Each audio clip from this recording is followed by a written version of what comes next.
I'm a 38-year-old man who got divorced a year ago from my ex-wife, who's 37. We have two kids, aged 10 and 7. I get to see the kids half of the month due to our custody arrangement, but I still have to pay child support to my ex-wife because I earn more than she does. Our divorce wasn't friendly. We had a lot of fights towards the end of our marriage, and she changed a lot as a person. During our last argument, she yelled that she regretted marrying me, so I decided to end things and file for divorce. She never tried to reconcile, and it's been a year since. 6 months after our divorce, she started dating someone else, which I found out from a mutual friend. It hurt to see her move on so quickly, but I didn't say anything about it to her. Since then, we've only talked about our kids, and that's it. Although I was hurt by her quick rebound, I always thought she was a good mom, so I didn't want to mess up our family dynamic. Recently though, she did something that made me question her character. I was away on a business trip for a few days, and I asked her to watch the kids for an extra 3 days until I got back. She agreed, and I even have messages confirming this. However, on the second day of my trip, my son called me upset because his mom had dropped them off at my house. But I wasn't there to let them in. They were left waiting outside in the cold because I wasn't home, and my neighbors were also away.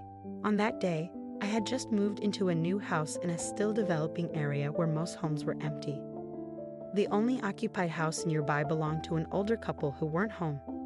I was already anxious when my son called to say they were waiting outside my house, and the neighbors were away. I asked my son to wait as I called my ex-wife, hoping for a quick apology and for her to pick them up. Instead, she callously told me it was my problem because it was technically my turn to have them. Shocked, I pleaded with her to reconsider for the sake of the kids, but she hung up. I texted her, but she replied that she was running late for a date with her boyfriend and wanted to celebrate their 8-month anniversary. By then, my kids had been waiting in the cold for over 35 minutes.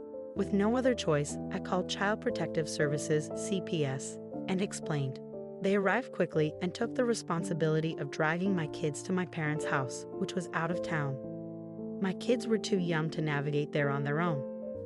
My in-laws had passed away before our marriage, and my other relatives in the city couldn't care for them at the moment. My parents' place was the safest option. I'd also reported my ex-wife for neglect and endangerment because my kids were found sitting on my doorstep, using a blanket to stay warm. By the time the authorities arrived, I felt awful when I heard about the state my kids were in, but I was relieved once they were safe at my parents' house. My ex-wife was arrested for negligence soon after I reported the incident, and I went to bed that night feeling validated, knowing my kids were okay and action was being taken. I immediately contacted my lawyer to pursue full custody upon my return, which would mean an end to child support payments. I was eager to make sure my ex-wife faced consequences. We didn't talk for a couple of days, during which I learned she was charged with a misdemeanor. When I got back from my trip, I saw my kids first and we talked about what happened. I apologized for not being there and assured them it wouldn't happen again. As I was going to file for full custody, my oldest seemed strangely relieved by this, which made me question my assumption that my ex-wife was a good mom. She wasn't perfect, but she seemed to care for the kids during our marriage and after the divorce.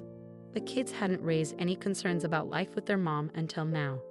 After learning that my son seemed happy about the prospect of not living with his mom anymore, I asked him why. He hesitated at first but eventually opened up and revealed that they had been having a tough time at their mom's place. She was extremely strict, suddenly banning them from having any candy or junk food during the time they spent with her each month. They were stuck eating bland, repetitive meals like tasteless porridge and oats for lunch and dinner, with only slightly more variety on weekends like toast with dip. My kids called this sick food, not because it was cool, but because it was what I would give them when they were actually sick and needed something gentle on their stomachs. Their mom claimed this was for their health, but I couldn't understand how a diet lacking in meat and vegetables for half a month was supposed to be healthy. I also couldn't see the harm in letting them have treats occasionally, as long as it wasn't excessive. In fact, I believed it could help them develop a healthier relationship with food in the long run. They also shared that they weren't allowed to do much at their mom's place. No friends over, no sleepovers, and they could only go to school and come straight back. They weren't allowed to buy anything they wanted when she took them shopping, not even toys, books, or clothes. It seemed like she only purchased what she needed. leaving out any extras for them. It's heartbreaking to learn that my kids endured such treatment at their mother's house, staying quiet to avoid her yelling at them. Worst of all, she forbade them from talking to me about it. I had no idea what was happening until they finally opened up. I decided to confront my ex-wife about it. When I called her, she immediately started yelling at me for reporting her to the cops. Ignoring that, I asked her about everything the kids had complained about. Her explanations didn't make sense to me because I paid her enough in child support to cover their needs. Despite this, my kids felt they never had enough to eat, wear, or play with. She claimed she was between jobs and couldn't afford everything for the kids, but that didn't add up because I was also paying her alimony to maintain her standard of living. I argued with her, but she snapped back, saying it was none of my business how she used the money. This angered me because the money I sent her was for our kids, not for her personal use. I suspected she was lying, so my lawyer and I decided to pursue full custody and also sue her for child abuse and neglect, given the circumstances. She already had a criminal case due to leaving the kids out in the cold. While I was away on my trip, it became clear that I needed to take legal action against my ex-wife. It's been about a week and a half since then, and a few days ago she was served with the lawsuit papers. On the day she was served, she called me, putting on a show of fake tears.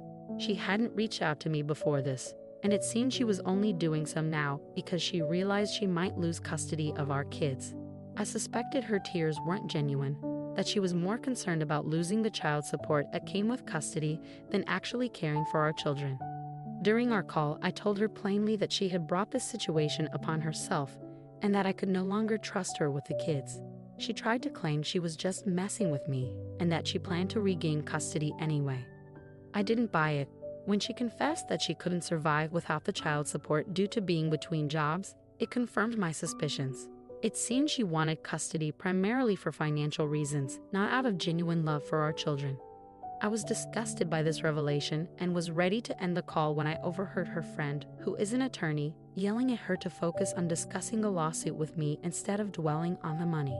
My ex-wife then changed tack and urged me to drop the lawsuit, calling it petty and claiming she already had enough on her plate with another ongoing legal issue. However, her previous actions had shown me a side of her that deeply concerned me, and I remained resolute in pursuing custody and holding her accountable for her neglectful behavior towards our children. While I was away and engaged in a custody battle with my ex-wife, I also decided to pursue a child protection lawsuit against her. She complained that none of this was fair and accused me of intentionally trying to hurt her because she had moved on with her life while I hadn't.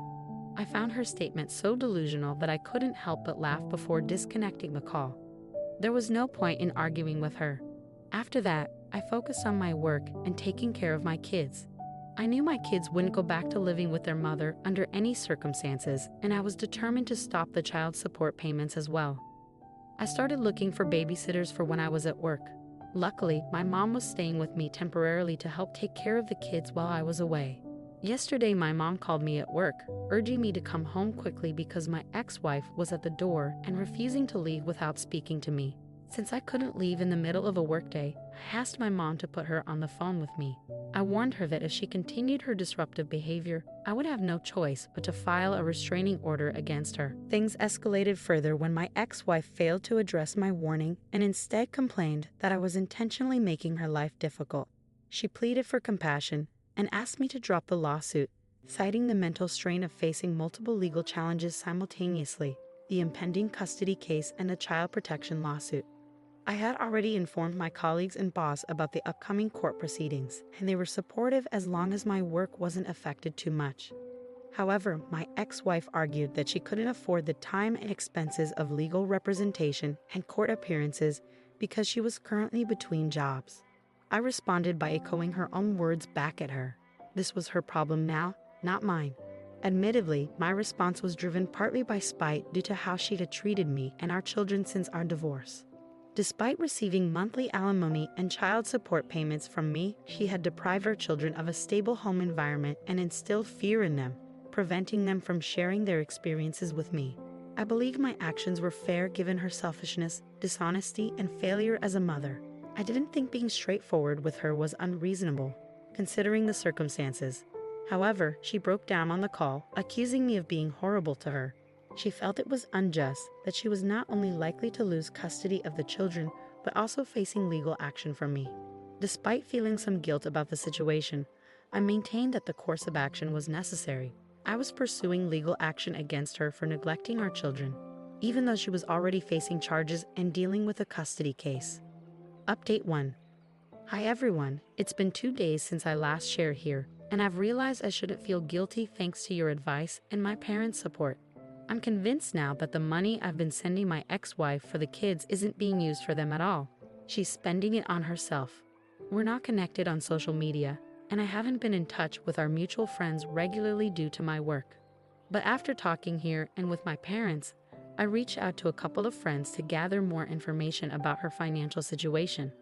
My kids mentioned to me after my last post that their mom is home most days, but on weekends, she's out for hours and leaves them with neighbors. Sometimes she has relatives babysit overnight and comes back only in the morning.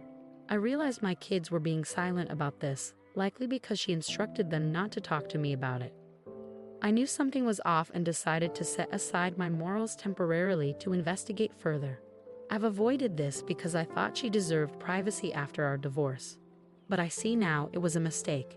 If I hadn't unfollowed her on social media, I might have known more about her life. Through a friend's account, I discovered her social media is full of partying, clubbing, beach trips, and romantic getaways at luxury hotels. It's quite the influencer lifestyle, which shocked me because she portrayed herself as financially struggling. My friends explained they didn't mention this before because they felt it wasn't their place to comment. I distanced myself from old friends after the divorce, trying to avoid reminders of her. But that didn't help.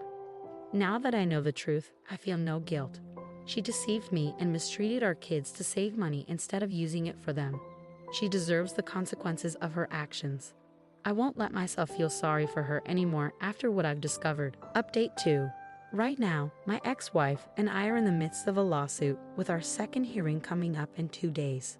Surprisingly, she quickly gave up on the custody battle and expressed willingness to terminate her parental rights because she couldn't afford her lawyer for all 3 cases. Now the kids are fully under my custody, and I finally feel a sense of relief knowing what's going to happen. Regarding the lawsuit, things are leaning in my favor. However, today her boyfriend made a huge mistake by contacting me. He thought sharing their sob story would make me sympathetic, but it only angered me more. It seemed my ex-wife had prioritized her new relationship of barely a year over her own children, which was unacceptable to me. Fortunately, I recorded the phone call because I initially thought he might threaten me. Instead, he asked me to stop the proceedings, claiming my ex-wife had been working hard since quitting her job after the divorce. She's a freelancer, so money is tight, and she's supporting herself, her kids, and him. When I questioned him about her frequent partying and expensive trips, he had no real answer. He insisted it was all for show and that she was struggling financially. He also mentioned she was paying for his master's degree tuition from her savings. When I heard this, I ended the call and blocked him. It finally clicked where all the money was going and why my children were being deprived despite my regular child support payments. She'll have to face the consequences in court, and I'm determined to ensure she does. Update 3. It's been a while. I want to thank you all for your concern and for checking in on me. I'm doing a lot better now, and so are the kids. They seem really happy here with me and hardly mention their mother these days. As expected, she lost the case, and now she owes me a lot of money. This means she can't continue living it up with her boyfriend and friends like she was doing. It was kind of strange seeing a woman in her late 30s with 2 kids blowing all her money at clubs and on vacations. I don't know what she was thinking. Anyway, I've moved on and have nothing to do with her anymore. Once again, thank you all for your love and support.